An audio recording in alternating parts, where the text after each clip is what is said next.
علیکم ورحمۃ اللہ وبرکاتہ۔ الحمدللہ رب العالمین والعاقبۃ للمتقین والصلاة والسلام علی اشرف الانبیاء والمرسلین، اما بعد فاعوذ باللہ السمیع العلیم من الشیطان الرجیم من ہمزہ ونفخہ ونفثہ، بسم اللہ الرحمن الرحیم۔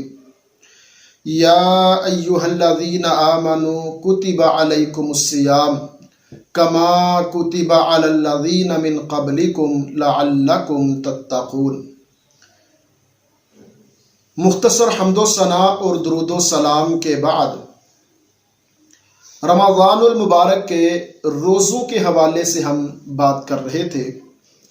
اللہ سبحانہ و تعالی جل شانہ جل ثناؤہ قرآن مجید فرقان حمید میں ارشاد فرماتے ہیں کہ اے ایمان والو، تمہارے اوپر روزہ رکھنا فرض کیا گیا ہے، کما کتب علی الذین من قبلکم، بالکل اسی طرح جس طرح تم سے پہلی امتوں کے اوپر فرض کیا گیا تھا۔ اور مقصد کیا ہے؟ اللہ چاہتے کیا ہے؟ لعلکم تتقون، تاکہ تمہارے اندر تقوی پیدا ہو جائے، پرہیزگاری پیدا ہو جائے۔ اللہ اکبر۔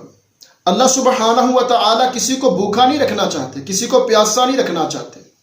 اصل میں اللہ سبحانہ و تعالی ہمارے اندر تقوی اور پرہیزگاری داخل کرنا چاہتے ہیں، ڈالنا چاہتے ہیں۔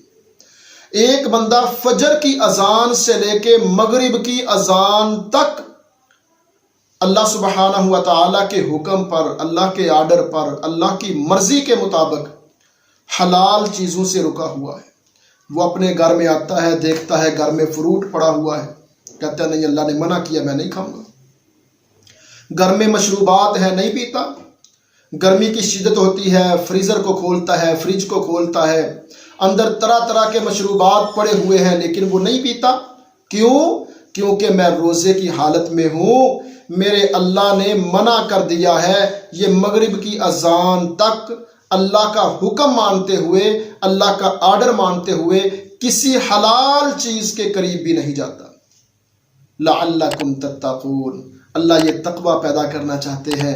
اے میرے بندے، جس طرح مغرب کی اذان تک تو اللہ کے حکم پر، اللہ کی حلال کردہ چیزوں کو بھی چھوڑے ہوئے تھا، اب تیرے اوپر لازم ہے اپنے اندر تقوی پیدا کر لے، اپنے اندر پرہیزگاری پیدا کر لے، اللہ کا ڈر پیدا کر لے، اللہ کا خوف پیدا کر لے اپنے اندر۔ اور جن چیزوں کو اللہ نے منع کر دیا ہے، حرام کر دیا ہے، جہاں سے اللہ سبحانہ و تعالی نے روک دیا ہے، رسول اللہ صلی اللہ علیہ وسلم نے ساری کائنات کے سردار پیغمبر، ساری کائنات کے امام پیغمبر، سید المرسلین پیغمبر جناب محمد رسول اللہ صلی اللہ علیہ وسلم نے جہاں سے روک دیا ہے، خود کو وہاں سے روک لو۔ یہ رمضان المبارک اللہ اس لیے لے کے آتے ہیں، اس لیے اللہ نے روزہ فرض کیا ہے۔